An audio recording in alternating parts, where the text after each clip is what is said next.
Welcome to the Transitions Daily podcast. Transitions Daily is an online recovery group that offers a daily distribution of popular recovery resources accompanied by a secret Facebook group for discussion. We hope you enjoy today's readings. This is Transitions Daily for October 20th, read by Cindy L. from Fort Worth, Texas. AA thoughts for the day. Change. Let us never fear needed change. Certainly we have to discriminate between changes for worse and changes for better. But once a need becomes clearly apparent in an individual, in a group, or in AA as a whole, it has long been found out that we cannot stand still and look the other way. The essence of all growth is a willingness to change for the better, and then an unremitting willingness to shoulder whatever responsibility this entails. Bill W., July 1965, As Bill Sees It, page 115. Thought to consider. Not to change is not to adapt. Not to adapt is to become extinct. Acronyms. Anonymous. Actions, not our names, yield maintenance of unity and service. Just for today. We hope. From Forward to First Edition, 1939. We of Alcoholics Anonymous are more than 100 men and women who have recovered from a seemingly hopeless state of mind and body. To show other alcoholics precisely how we have recovered is the main purpose of this book. For them, we hope these pages will prove so convincing that no further authentication will be necessary. We think this account of our experiences will help everyone to better understand the alcoholic. Many do not comprehend that the alcoholic is a very sick person. And besides, we are sure that our way of living has its advantages for all. Alcoholics Anonymous, page XIII.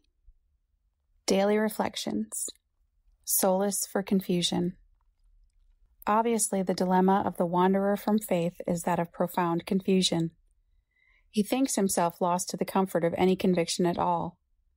He cannot attain even in a small degree the assurance of the believer, the agnostic, or the atheist.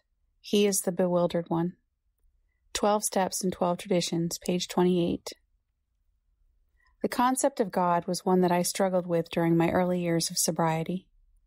The images that came to me conjured from my past were heavy with fear, rejection, and condemnation. Then I heard my friend Ed's image of a higher power. As a boy, he had been allowed a litter of puppies, provided that he assumed responsibility for their care. Each morning, he would find the unavoidable byproducts of the puppies on the kitchen floor. Despite frustration, Ed said he couldn't get angry because that's the nature of puppies.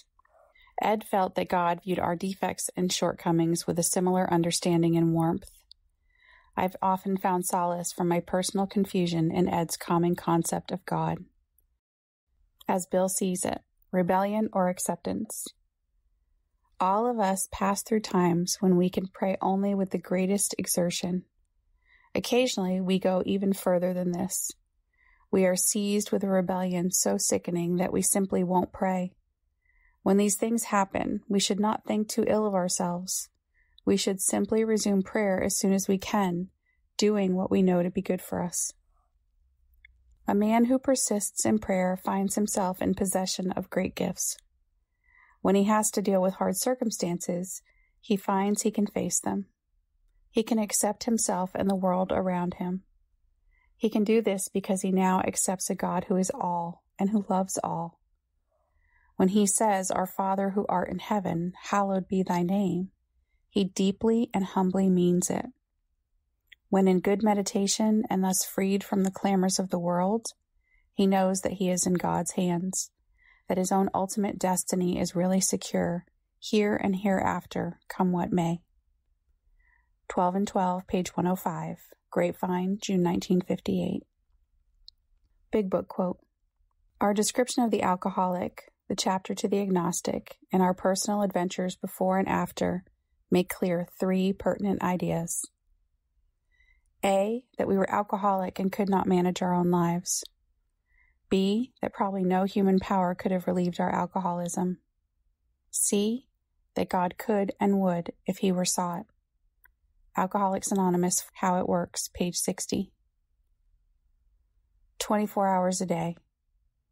AA thought for the day. For the past few weeks, we have been asking ourselves some searching questions. We have not been able to answer them all as we would like.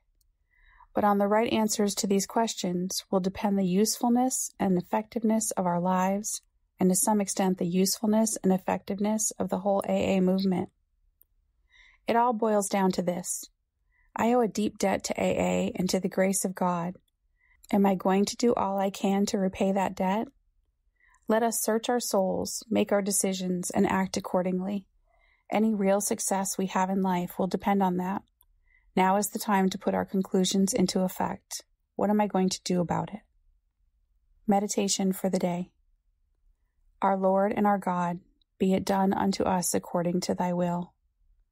Simple acceptance of God's will in whatever happens is the key to abundant living. We must continue to pray, not my will, but thy will be done. It may not turn out the way you want it to, but it will be the best way in the long run, because it is God's way. If you decide to accept whatever happens as God's will for yourself, whatever it may be, your burdens will be lighter. Try to see in all things some fulfillment of the divine intent. Prayer for the day. I pray that I may see the working out of God's will in my life. I pray that I may be content with whatever He wills for me. Hazelden Foundation, P.O. Box 176, Center City, Minnesota, 55012. I am Cindy, and I am an alcoholic. We hope you enjoyed today's readings. You can also receive Transitions Daily via email and discuss today's readings in our secret Facebook group. So for more information, go to dailyaaemails.com today. Other than the 24 hours a day reading, unless otherwise specified, all quotes copyright Alcoholics Anonymous World Services, Inc., 1952 through 2001.